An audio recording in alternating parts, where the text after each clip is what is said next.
Good afternoon students. Other grade 6 ඕගොල්ලන්ට මම revision lesson එකක් කරන්න හිතුවා. මෙහෙමයි අපි අලුත් පාඩමෙන් එකයි රිවිෂන් වලින් එකයි එහෙම කරමු. නැත්තම් මේ දවස්වල ඉස්කෝලේ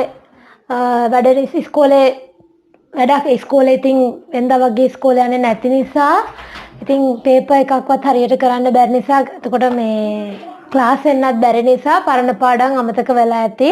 ඒක නිසා මම අලුත් පාඩමෙන් එකයි පරණ පාඩමෙන් එකයි තමයි කරේ. අපි ගිය සතියේ කරා අලුත් ලෙසන් එක. අද මම කරන්නේ රිවිෂන් ලෙසන් එක. මේක කරාම ඔයගලන්ට තවත් ලේසි වෙනවා. එතකොට අමතක වෙන්නෙම නැහැ. Today I am going to start the first lesson. The school and its immediate surrounding. අපි කතා කරන්නේ අපේ ඉස්කෝලේ ගැනයි.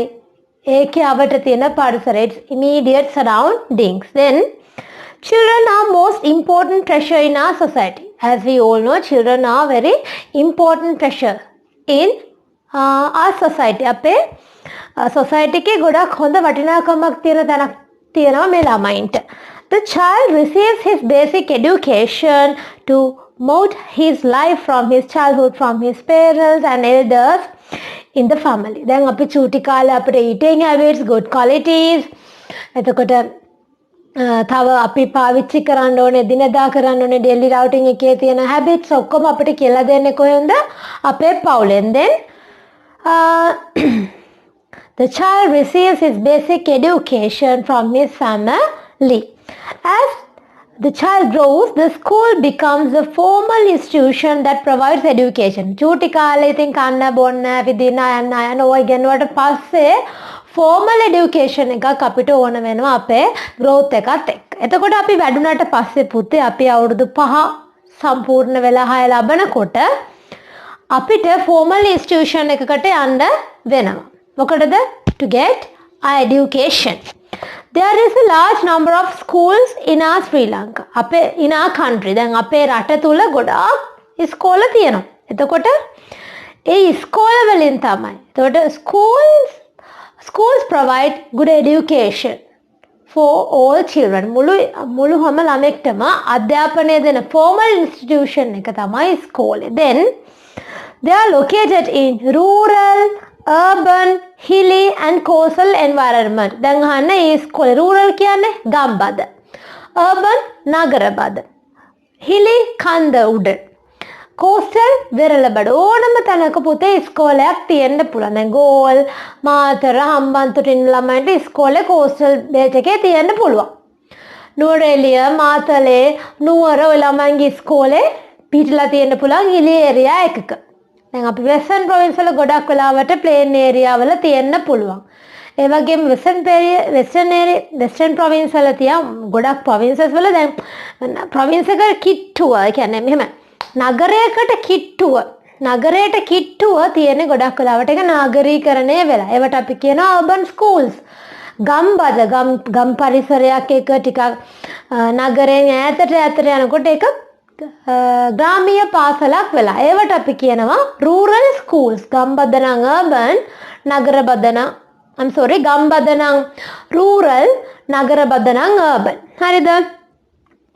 Then first of all we are going to identify the location of a school. It is very important. හරිම වැදගත් දෙයක් තමයි. It is very important to learn about the location of our school. අපේ ඉස්කෝලේ එක location එක කොහොමද හැදිලා තියෙන්නේ කියන එක අපි ඉගෙන ගන්න ඕනේ. සහ අපේ location එක කොහොමද අපේ ඉස්කෝලේ අයිති province එක මොකද්ද, ග්‍රාම නිලධාරී division එක මොකද්ද, district එක මොකද්ද කියන එක අපි දැනගන්න ඕනේ. Then it may be easy for you to answer if someone asks the name of the village or town in which the school is located. ඉස්කෝලේ නම විතරක් කිව්වහම එකම නමින් තියෙන ඉස්කෝල කීපයක් තියෙන්න පුළුවන්. නමුත් සාමාන්‍යයෙන් අපි ඉස්කෝලේක නමක් අපි unknown person කෙනෙක්ට දන්නේ නැති කෙනෙක්ට කියනවා නම් අපි ඉස්කෝලේ තියෙන city එක හරි village එක හරි කියන එක වැදගත්. Then however it is not easy to answer when someone asks the location of your school according to the administrative division. කෙනෙක් අපෙන් අහනවා the location of our school according to the administrative division. පරිපාලන ඒකක විදිහට කියන්න කියනවා. ඒ කියන්නේ ඉස්කෝලේ ඇති මොන ග්‍රාම නිලධාරී වසමටද? ඒ කියන්නේ මොන ග්‍රාම නිලධාරී ඩිවිෂන් එකටද? නැත්නම් මොකද්ද ප්‍රොවින්ස් එක? එතකොට මොකද්ද ඔයගලන්ගේ ඉස්කෝලේ ඇති වෙන ඩිවිෂනල් සෙක්‍රටරියට් ඩිවිෂන් එකේ ඔක්කොම දැනගන්න ඕනේ. එතකොට සාමාන්‍යයෙන් අපි ඉස්කෝලේ එක ලොකේෂන් එකක් පෙන්නනකොට පුතේ බලා ගන්න ඔයගලන්ට පේනවා ඇති මේ ෆිගර් එක. ඒකේ මුලින්ම තියෙන ස්කූල්. ඊට පස්සේ තියෙනවා ග්‍රාම නිලධාරී ඩිවිෂන්. ඩිවිෂනල් සෙක්‍රටරියට් ඩිවිෂන්. ඩිස්ට්‍රික්ට් එතකොට ප්‍රොවින්ස්. පුතේ ග්‍රාම නිලධාරී ඩිවිෂන් එකක් ඇතුලේ ස්කෝලයක් තියෙනවා. එතකොට අහගන්න සමහර ග්‍රාම නිලධාරී ඩිවිෂන් ඇතුලේ ස්කෝල දෙකක් තුනක් තියෙන්න පුළුවන්. එතකොට අහගන්න ඊට පස්සේ මේ ඩිවිෂනල් සෙක්‍රටරියට් ඩිවිෂන් එකක් කියන එකක් හැදෙන්නේ දිස්ත්‍රික් ලේකම් කාර්යාලයක්. එතකොට මේ වගේ එකක් හැදෙන්නේ ගොඩක් වෙලාවට මේ වගේ ග්‍රාම නිලධාරී ඩිවිෂන් ගොඩක් එකතු වෙලා ග්‍රාම නිලධාරී ඩිවිෂන් දෙක තුනක් එකතු වෙලා හැදෙනවා මොකද්ද? ඩිවිෂනල් සෙක්‍රටරියට් ඩිවිෂන් එකක්. ඩිවිෂනල් සෙක්‍රටරියට් ඩිවිෂන්ස් කීපයක් එකතු වෙලා හැදෙනවා ඩිස්ට්‍රික් එකක්. ඒතකොට ඩිස්ට්‍රික් එකක් ඇතුලේ ඩිවිෂනල් සෙක්‍රටරියට් ඩිවිෂන්ස් කීපයක් තියෙන්න පුළුවන්. ඩිවිෂනල් සෙක්‍රටරියට් ඩිවිෂන් එකක් ඇතුලේ ග්‍රාම නිලධාරී ඩිවිෂන්ස් කීපයක් තියෙන්න පුළුවන්. ඩිස්ට්‍රික්ස් දෙකක් හෝ තුනක් එකතු වෙලා හැදෙනවා ප්‍රොවින්ස් එකක්. එතකොට මේ ප්‍රොවින්ස් එකක් ඇතුලේ ඩිස්ට්‍රික්ස් කීපයක් තියෙන්න පුළුවන්. එතකොට අපි කෙනෙක් අහනවා mention the location of your school according to the administrative structure කියලා. එතකොට administrative structure එකට අනුව administrative division එකට අනුව කියන්න කිව්වොත් කියනවා. දැන් මම for example එකක් විදිහට මම මගේ ඉස්කෝලේ කියලා දෙන්නම් මගේ ඉස්කෝලේ location එක according to the division මේ division එකට අනුව කොහමද කියලා මම ස්කූල් එකේ දෙනවා මහා මායා ගර්ල්ස් කොලෙජ්. එතකොට මම ග්‍රාම නිලධාරී division එකට කියනවා පහළ පියන් විල. එතකොට මෙතන ඩිවිෂනල් සෙක්‍රටරියට් එකට මම කියනවා බියගම. ඩිස්ට්‍රික්ට් එකට මම කියනවා ගම්පහ. ප්‍රොවින්ස් එකට මම කියනවා වෙස්ටර්න් ප්‍රොවින්ස්. ඒ වගේ ලොකේෂන් එක පුතේ නිකන් නම විතරක් කියනවට වැඩිය වැදගත්. අපි රටක ලොකේෂන් එක ඩිවිෂන් එකට අනුව කියන එක. තේරුණාද? එහෙනම් අපි කියනවා ඔයගලන්ට ප්‍රශ්නයක් දෙනවා මෙහෙම.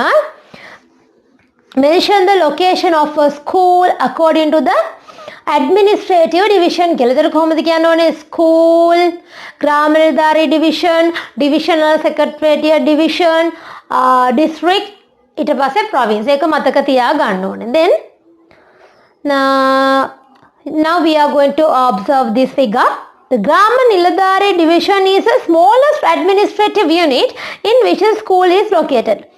ඉස්කෝලේ සාමාන්‍යයෙන් ඉස්කෝලේ පිහිටලා තියෙන දිස්ත්‍රික්ක ඇතුලේ පළාත් ඇතුලේ ග්‍රාම නිලධාරී ඩිවිෂන් ඇතුලේ ඩිවිෂනල් සෙක්‍රටරියට් ඩිවිෂන් ඔහොම තියෙනකොට ඉස්කෝලේ පිහිටලා තියෙන පොඩිම ඇඩ්මිනිස්ට්‍රේටිව් යුනිට් එක තමයි ඉස්කෝලයක් පිහිටලා තියෙන පොඩිම ඇඩ්මිනිස්ට්‍රේටිව් යුනිට් එක තමයි ග්‍රාම නිලධාරී ඩිවිෂන්.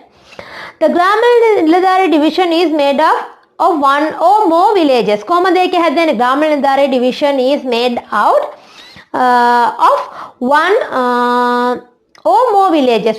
නගරයක් හෝ නගර කීපයකට වැඩි ගාණක් එකතු වෙලා හැදෙනවා ග්‍රාම නිලධාරී division එකක්. එහෙනම් what is the theory?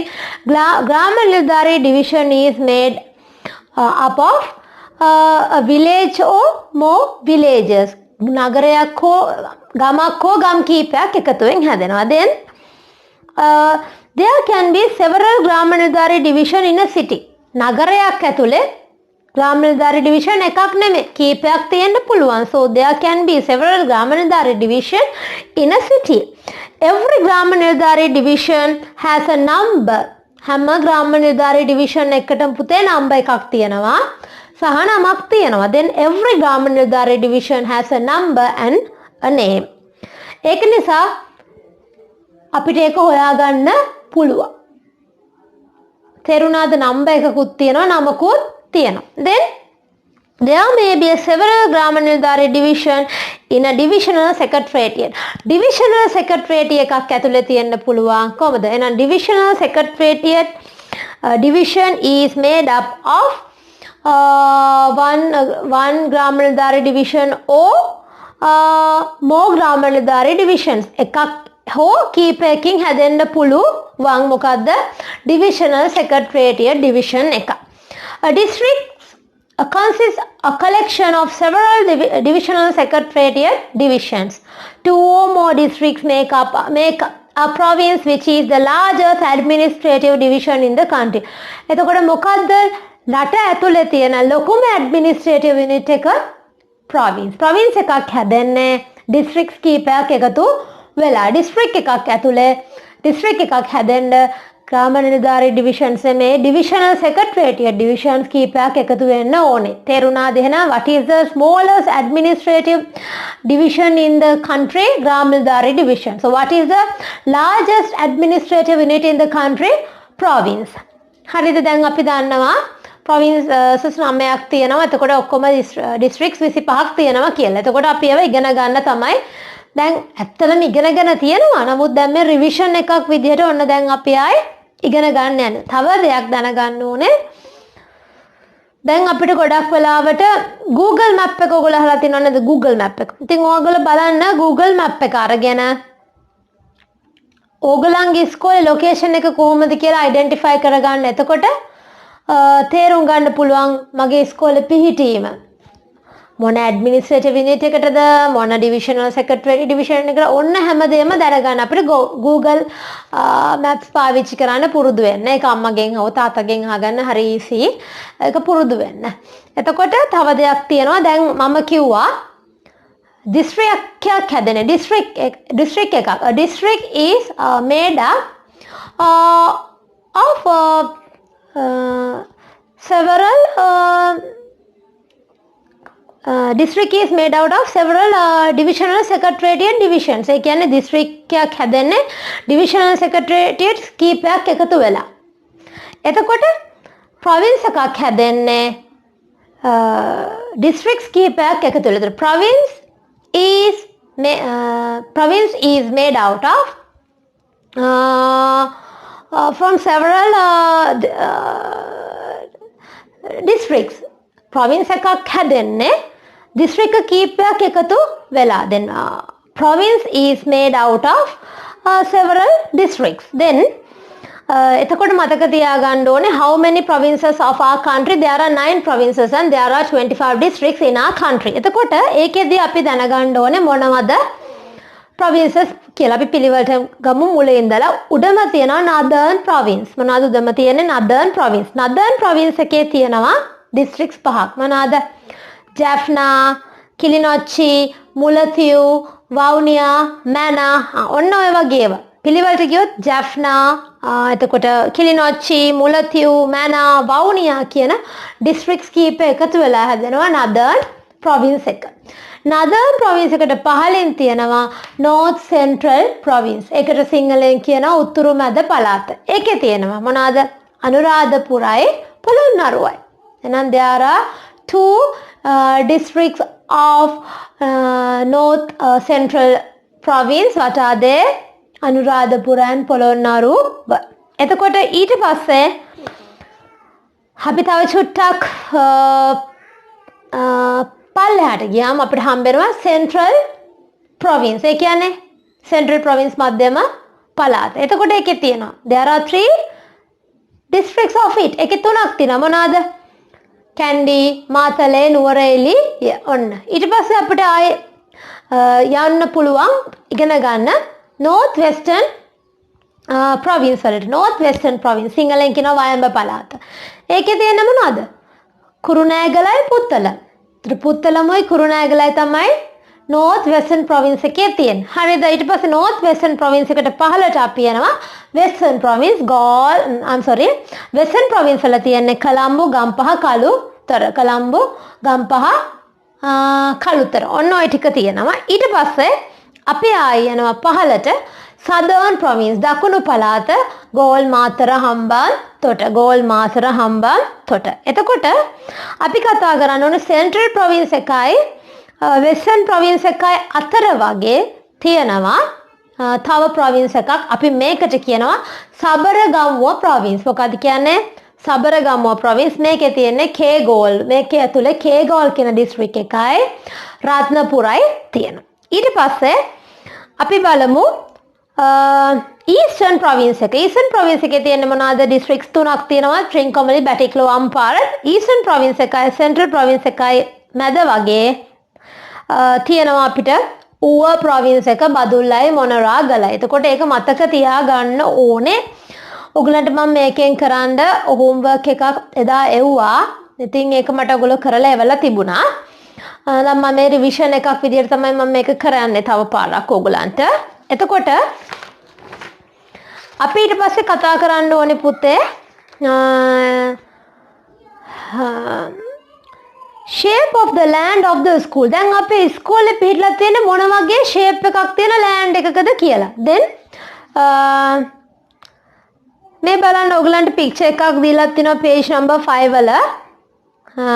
shows a location of a school premises. ඉස්කෝලේ premises එකක්, ඉස්කෝලේ පරිශ්‍රයක තියෙන location එක. මේ බලන්න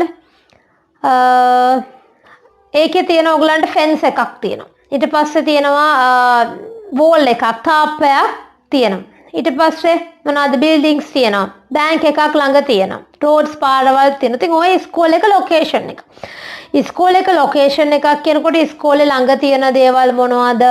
ඉස්කෝලේ land එක කොහොමද? ඔක්කොම අපි දැනගන්න ඕනේ. එතකොට ඉස්කෝලේ එක සාමාන්‍යයෙන් location එක, ඉස්කෝලේ එක නෙමෙයි, හැම ගොඩාක් වෙලාවට අපි land එකේ location එක, land එකේ shape එක වගේ දේවල් ඉගෙන ගන්නකොට ගොඩාක්ම වැදගත් වෙනවා අපි direction ගැන identify කර ගන්න ඕනේ.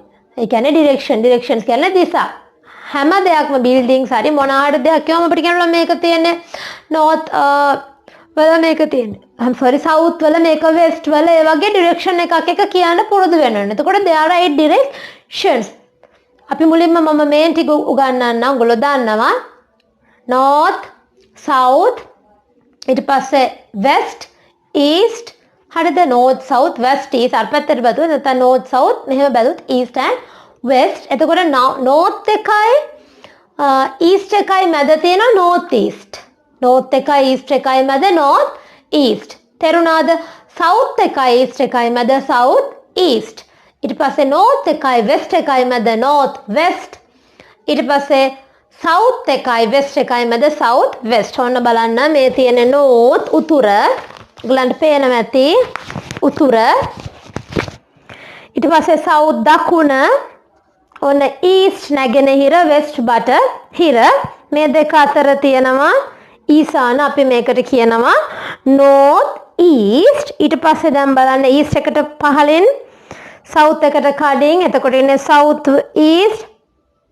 එතකොට south east කියන්නේ මෙතන. අපි මේකට සිංහලෙන් කියනවා ගිනි කොන කියලා. ඊට පස්සේ තියෙනවා ඔන්න south.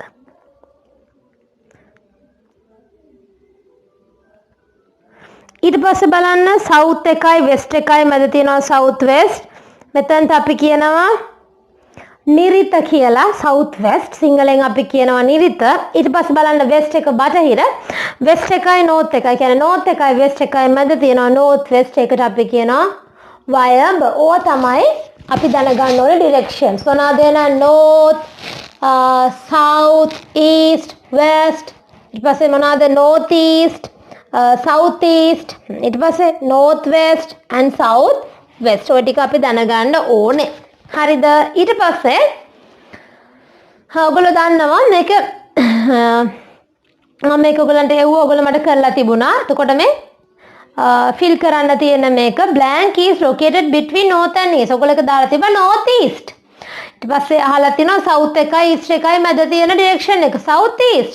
ඊට පස්සේ අහලා තිනවා south එකයි west එකයි මැද තියෙන direction එක south west. ඊට පස්සේ අහලා තිනවා west එකයි north එකයි මැද තියෙන එක north west. මොන direction එකද? ඒක directions පාඩම අපි කළා. මේ revision එකක් වැඩි හොඳට තමයි මම මතක් කරගෙන යන්නේ. ඊට පස්සේ අපි ඉගෙන ගන්න ඕනේ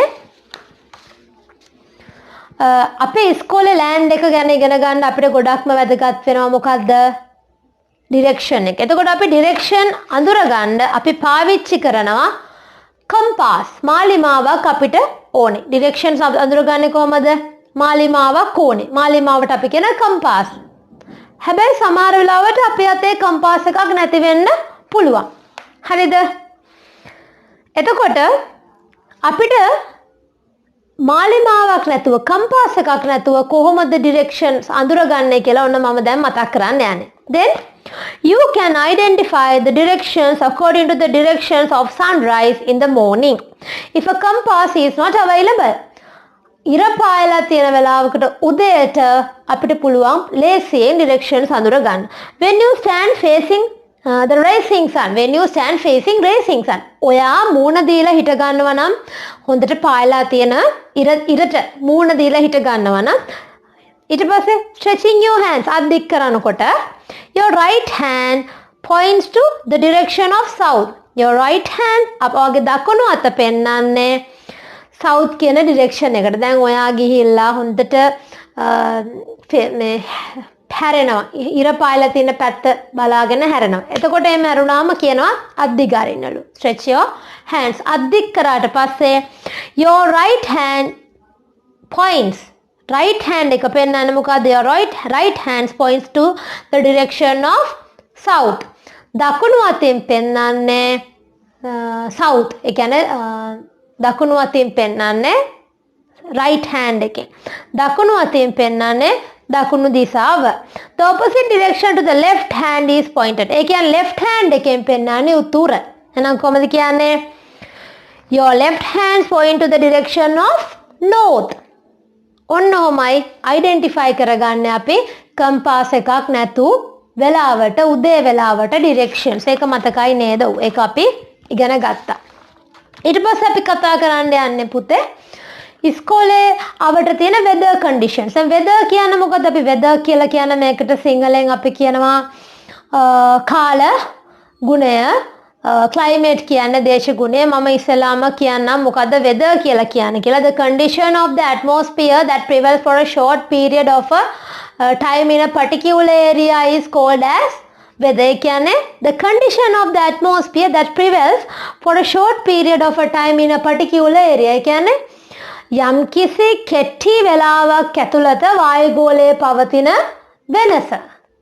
The condition of the changes, the condition of the atmosphere. atmosphere එකේ පවතින වෙනස. ඔන්න හොඳට තියෙනවා, ඔන්න පායනවා, ආයි වහිනවා, ඔන්න ඔය වගේ කෙටි කාලයකින් atmosphere එකේ වාතලයේ තියෙන වෙනසට තමයි අපි කියන්නේ මොකද්ද? weather කියලා. එතකොට climate කියලා කියන්නේ the condition of the atmosphere that prevails for a short period of a time. short period එකකදී නෙමෙයි, I'm very sorry. weather කියලා කියන්නේ මොකද්ද? the condition of the atmosphere that prevails for a short period of a time in a particular area. ඒ කියන්නේ වායු ගෝලයේ කෙටි කාලයකින් සිදුවෙන වෙනස. මේ තියෙනවා, මේ වහිනවා, මේ පායනවා, මේ වහිනවා, ඔන්න වැහැවැ ඉඳලා එකපාරට පායනවා. කෙටි වෙලාවකින් මේක වෙන්න පුළුවන්. හැබැයි climate කියන්නේ පුතේ the condition of the atmosphere that prevails for a long period. දිග කාලයක් තිස්සේ මේ එක දිගට නියඟය කියන එක. drought එක කියන එක පුතේ මේ තියලා එකපාරට නියඟයක් කියන්නේ නැහැ. දීර්ඝ කාලයක් තිස්සේ ඇතිවන තත්වයක් තමයි climate කියන්නේ. weather කියන්නේ පුතේ කෙටි කාලයකින් සිදුවන තත්වය. එතකොට weather conditions අපි ඉගෙන ගන්න පුළුවන්. then we want to learn about the weather condition of the immediate surroundings of the school. Weather condition found in various environment may vary from each other. එකිනෙකට වෙනස් වෙන්න පුළුවන්. There may be weather conditions such as dry, warmy, windy, misty, sunny. ඔය වගේ ගොඩක් වෙනස් එකිනෙකට වෙනස් weather conditions තියෙන්න පුළුවන්. The objective of this lesson is to guide you to observe the weather conditions of that immediate surroundings of your school. මේ lesson එකේ එක objective එකක් තමයි මොකද්ද? අපි අවට තියෙන weather condition එක මොකද්ද කියලා ඕගලන්ට තේරුම් කරන එක. එන්න අහගන්න rainy weather. වහින සුළු ගතියක්ද තියෙන්නේ කියලා බලන්න. warmy weather රස්නයක්ද තියෙන්නේ. cold and misty සීතලයි misty කියන්නේ මීදුම් සහිත weather එකක්ද තියෙන්නේ. windy weather හුලන්ද. ඒතර ඔයගලන්ට මේවා පරිසරය observe කරන්න තමයි කියලා දෙන්නේ. එතකොට එහෙනම් මට කියන්න බලන්න mention some different weather conditions of the immediate surroundings of the school. ඉස්කෝල එක තියෙන්න පුළුවන් rainy weather, misty weather, warmy weather, dry weather, sunny weather ඔය වගේ. එතකොට The weather condition found in a particular place may differ from the weather condition of the another place. Oh, මේ කඩවතර වහින රාගමට වහින්න නෑ, රාගමට වහින මාරට වහින්න වෙනස් වෙන්න පුළුවන්. Although we identify different weather conditions in various places, they may be changed during the day. දවස පුරාමත් වෙනස් වෙනවා. දැන් උදේ පෑවුවා නම් රැටත් පායන්න කියලා එකක් නෑ. හරිම කියන්නේ හරිම ජොයිෆුල් එක අධ්‍යයනය කරන එක වෙදර් එක ගැනයි හරිම වෙනස්. උදේ වහිනවා, හවස පායනවා, ආයි හවස රැට වහින ඔන්න ඔය වගේ දේවල් වෙන්න පුළුවන්. එතකොට the reason for this is the nature of the weather is not always the same. ඇයි මේ වෙනස් වෙන්නේ? Because the nature of the weather is not always the same. හැම වෙලේම weather එක විදිහ නෑ. ඒක වෙනස් වෙනවා. You can understand that the nature of the morning environment gradually changes by difference that you feel as well your observation of the surroundings. දැන් ඒ කියනවා දැන් උදේ බලන්න උදේ 6ට 7ට තියෙනකොට කොහොමද? ඊට පස්සේ දවල් 10 11 වෙනකොට චුට්ටක් වෝම් ගතිය වැඩි වෙගෙන එනවා. 12 වෙනකොට ඉන්නම බෑ. දැක්කද? එතකොට අපිට වෙනසක් දකින්න පුළුවන්. උදේ තියෙන වෙදර් එකම නෙමෙයි හවස තියෙන්නේ. හවස තියෙන එක නෙමෙයි රෑ තියෙන්නේ. When observing the environment, the things that you feel such as temperature, rainfall, wind are called elements of weather. අපි දැන් මේ weather එක කියලා අපි කතා කරන්නේ මොනවා ගැනද? එක්ක රස්නේ ගැන, එක්ක හුලං ගැන, එක්ක clouds ගැන වෙන්න පුළුවන්. එක්ක එහෙම නැත්නම් වැස්ස ගැන වෙන්න පුළුවන්. අපි මේවට කියනවා කාලගුණයේ තියෙන මූලිකාංග නැත්නම් elements of weather. weather කියලා අපි ඉගෙන ගන්න ඔය හතර. mention the elements of weather. මොනවාද elements කියන බලන්න? temperature, rainfall, wind and clouds. එතකොට temperature තමයි හැබැයි මේන්ම character එක. temperature එක තමයි weather එකේ ප්‍රධානම element එක. temperature is the main element of the weather. ඇයි temperature එකෙන් තමයි හැම අනිත් හැමදේම තීරණය වෙන්නේ. දැන් ඔන්න මේගොල්ලන් අපිට define කරලා තියෙනවා මොකද්ද weather කියන්නේ කියලා. The condition of the atmosphere that prevails for a short period of time in a particular area is called weather. කිව්වේ කෙටි කාලයකින් පරිසරයේ සිදුවන ඒ කියන්නේ ස්වභාවද වායුගෝලයේ සිදුවන වෙනස. The condition of the atmosphere that prevails for a short period of a time in a particular area is called as weather. එතකොට is called weather. Then change of weather conditions according to the time and place, it's the nature. It is its nature. වෙනස් වෙන එක ස්වභාවය. මොකද අපි ඉගෙනුවා the nature of the weather is not always the same කියලා. හැම වෙලේම එකම විදිහ නෙමෙයි කියලා. එහෙනම් වෙනස් වෙන එක. The change of the weather conditions according to the time and place, it is its nature. එක ස්වභාවය. The weather report telecasts daily after the news on television reveals information about weather changes in different places. හැම වෙලේම හැමදාම news වලින් පස්සේ අපිට weather report එකක් බලා ගන්න පුළුවන්. තේරුණාද? weather report telecasts daily after the news. ඔන්න බලන්න ඔන්න ඔයගලන්ට කියලා දීලා තියෙනවා report එක. During the last 24 hours ending at 9 am today, the maximum rainfall of 200 millimeters was reported from Katunayaka, while the maximum temperature of 30 degrees of Celsius was reported from Trincomalee.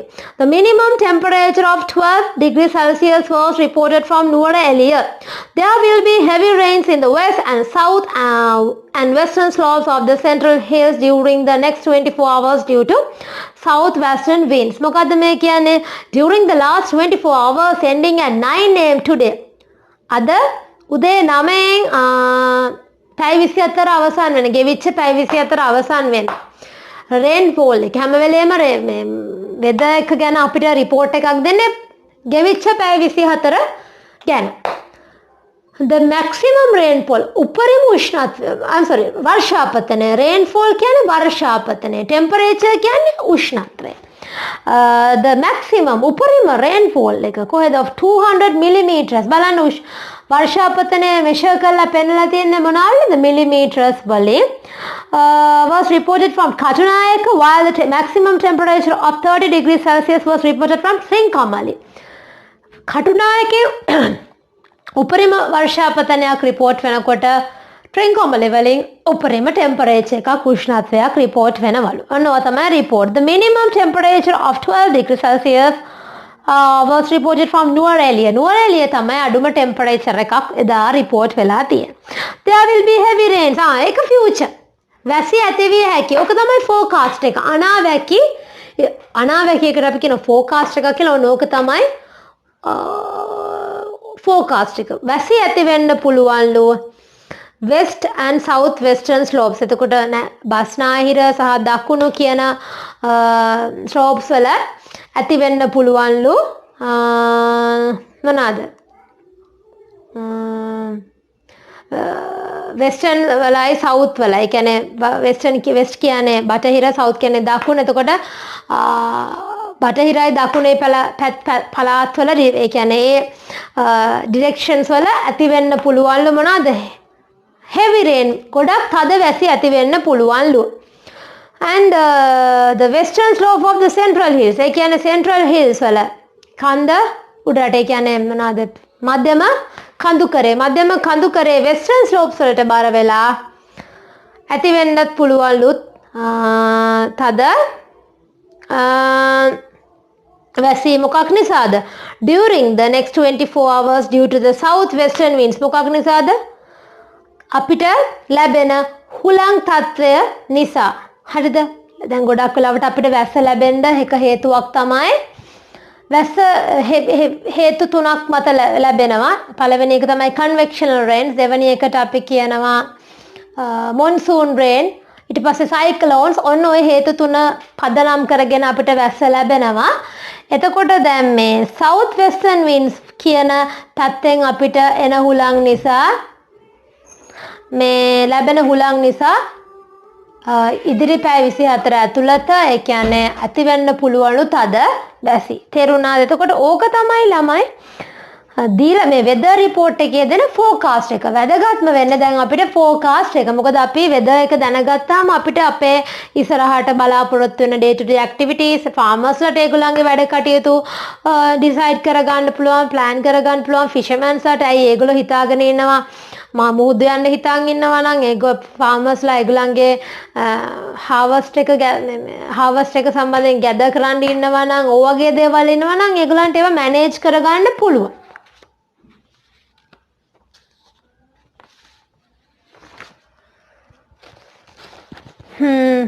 The Department of Meteorology is located at බෞද්ධාලෝක මාවත. කවුද අපිට weather report එක prepare කරන්නේ? Who prepares the weather report? Weather report එක අපිට හදන්නේ කවුද? අපිට හදලා දෙන්නේ prepare කරන්නේ the Department of Meteorology. කාලගුණක විද්‍යා දෙපාර්තමේන්තුව. ඒකට අපි කියනවා Department of Meteorology.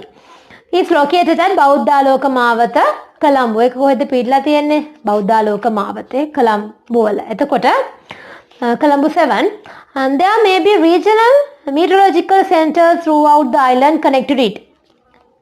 ප්‍රධානම එක තියෙන්නේ කොළඹ වුණාට හැමතැනම regional centers හදලා තියෙනවා. ඇයි?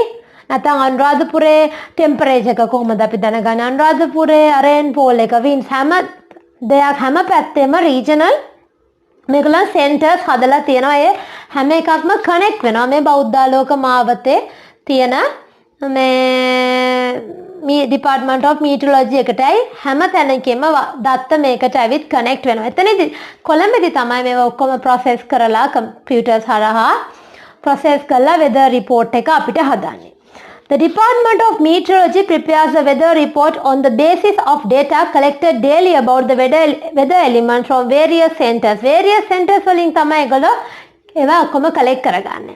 At present there are advanced equipment to measure the weather elements, find out the weather. There is such center located in the immediate surrounding of your school. අද වෙනකොට ගොඩක් advanced there are advanced equipment to measure there are advanced equipments to measure the weather elements. අද වෙනකොට වර්තමානයේ ගොඩාක් advanced මට්ටමේ තියෙන equipments පාවිච්චි කරනවා weather forecast එක හදන්න, weather report එක හදන්න.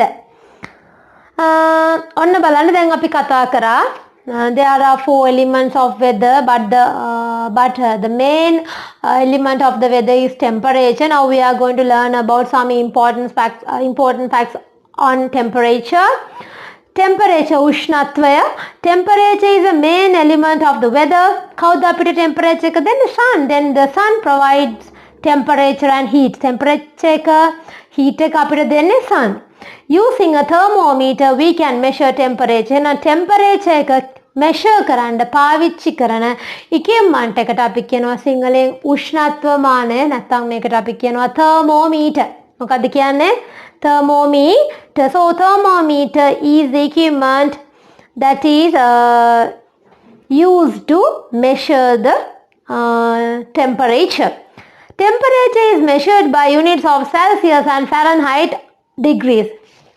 දැන් දුරමනින්ද පාවිච්චි කරනවා kilometers, meters. ඒ වගේ temperature එක මනින්ද පාවිච්චි කරන්නේ මොනවාද? units Celsius හරි Fahrenheit හරි.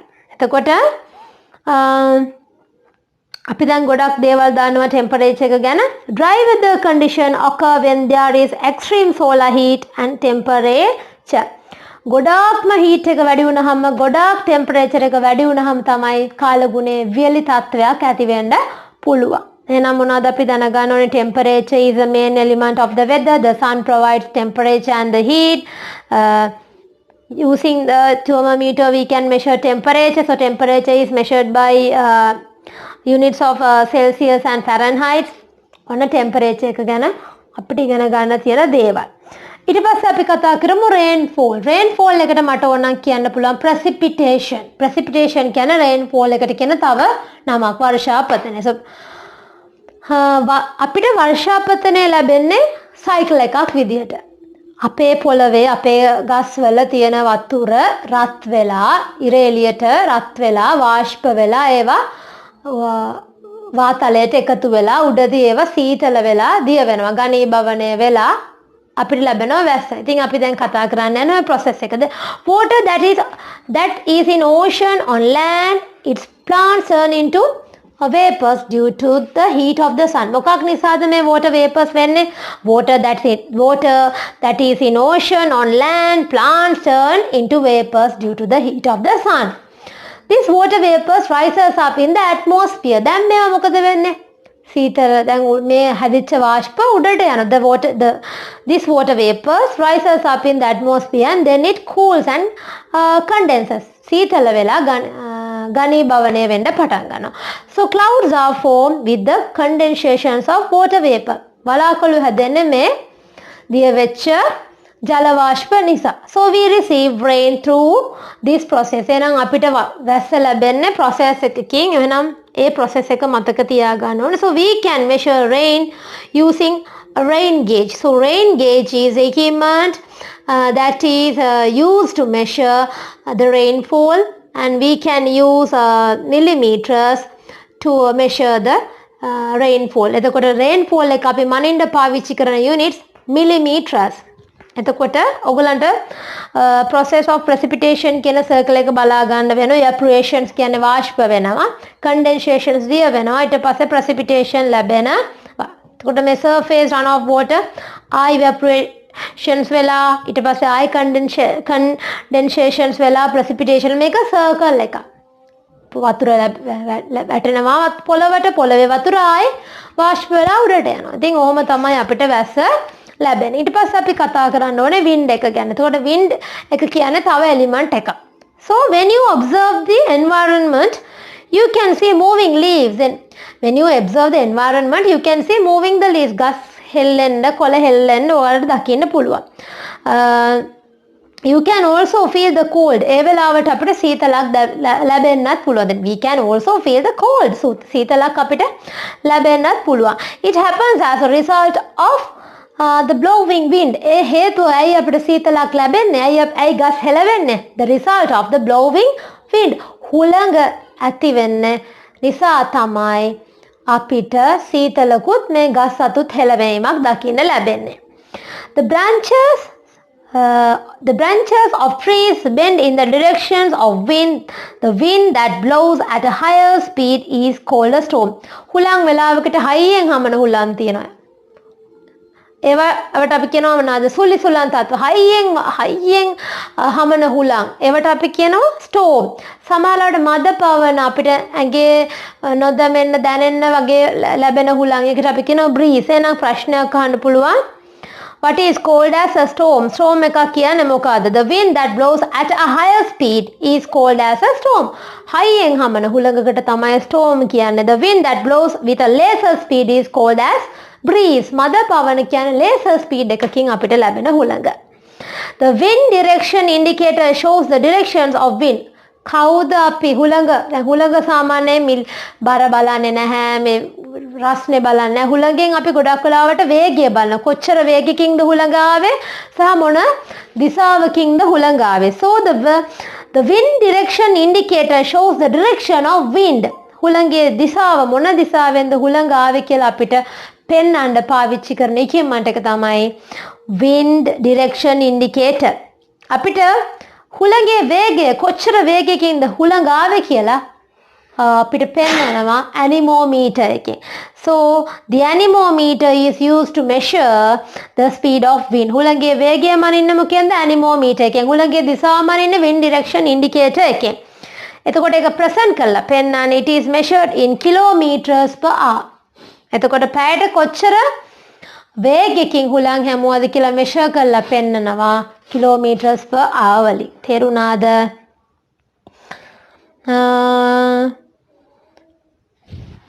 අපි දැන් බලමු clouds. Clouds කියන්නේ වලාකුළු. එතකොට වලාකුළු හැදුනේ කොහොමද? වලාකුළු අපි හැදුනේ කියලා දුන්නා වතුර අර උඩට යන වාෂ්ප දිය වෙලා තමයි වලාකුළු හැදෙන්නේ කියලා අපි ඉගෙන ගත්තා. මතකද? Then clouds are formed with the condensations of water vapors. ඒවා අර ජල වාෂ්ප වලින් තමයි වලාකුළු හැදෙනවා කිව්වේ. ඒතර වලාකුළුත් අපි එලිමන්ට් එකක් විදියට ගන්නවයි. වලාකුළු දිහා බලත් අපිට වෙද එක ගැන පොඩි අයිඩෙන්ටිෆයි එකක් ගන්න පුළුවන්. පොඩි අඳුරා ගැනීමක් කරන්න පුළුවන්. අයිඩෙන්ටිෆිකේෂන් එකක් කරන්න පුළුවන්. අද වලාකුළු මෙහෙම නම් අද වහී, අද පායන එකක් නැහැ. කළු වලාකුළු තියෙනවා නම් අද වහී. ඒ වගේ අපිට වෙද එක ගැන පොඩි අයිඩියා එකක් ගන්න clouds උත් පාවිච්චි කරන්න පුළුවන්. So when you observe the sky you can see clouds of different shapes and colors. විවිධ හැඩේ වලාකුළු සහ විවිධ වර්ණයේ වලාකුළු තියෙන්න පුළුවන්. So you can see the nature of the clouds when you observe them. වලාකුළු වල හැඩය, වලාකුළු වල පැහැය අපි මෙෂර් කරන්නේ. අපිට ඒව බලන්න ඕන නම් අපිට ඔබ්සර්ව් කරන්න විතරයි තියෙන්නේ. So before the rain you can see thick dark clouds in the sky.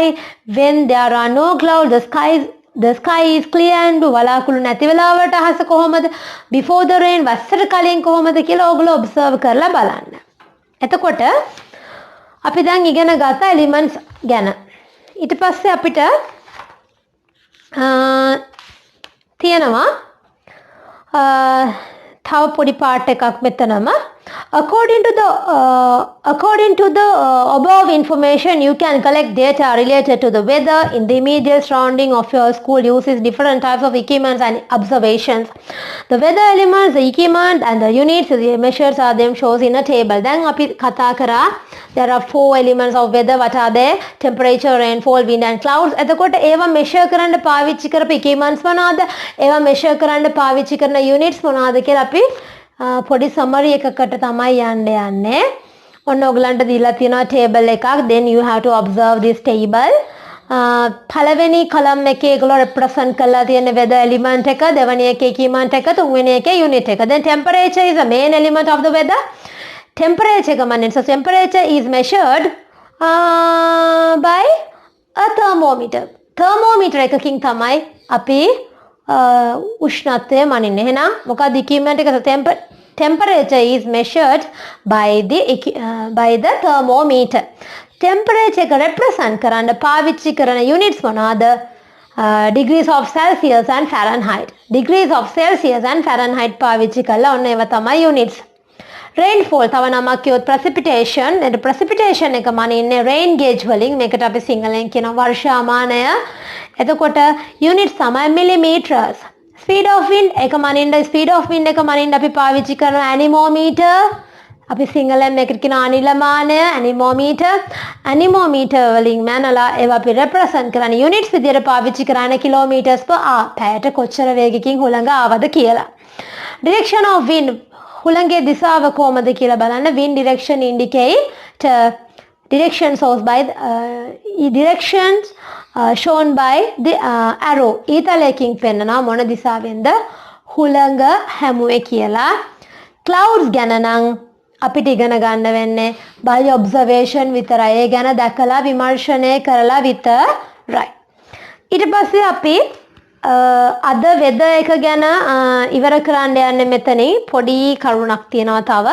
with the knowledge about the weather, what are the uses of knowing about weather? ඒ කියන්නේ weather එක ගැන දැන ගැනීමේ benefits මොනවද? You can plan your day-to-day activities properly. So we can plan our day-to-day activities properly. අපිට පුළුවන් අපේ day-to-day activities properly කරගෙන යන්න. අද වහිනවා නම් හෙට වහිනවා කියලා TV එකේ කිව්වා නම් මොකද හෙට රෙදි හොදන්න නැතුව ඉන්න පුළුවන්. trip එකක් දාගෙන ඉන්නවා නම් යන්න නැතුව ඉන්න පුළුවන්. like that we can plan our day-to-day activities properly.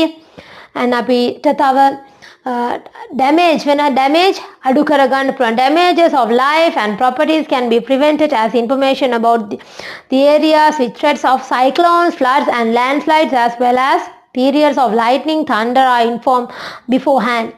ගොරෝණ තත්ත්ව ගැන ගෙගුරුම් ගැන අකුණු ගැනව දැන ගැනීම තුලින් අපිට පුළුවන් ජීවිත හානි සහ දේපල හානි අවම කර ගන්න.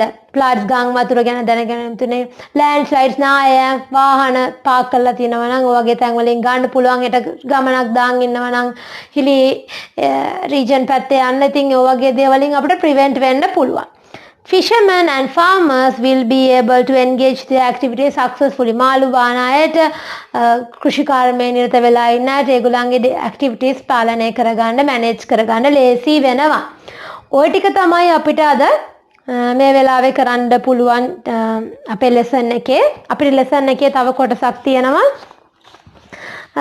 ඒක මම ඔයගලන්ට ඊළඟ දවසේ කියලා දෙනවා.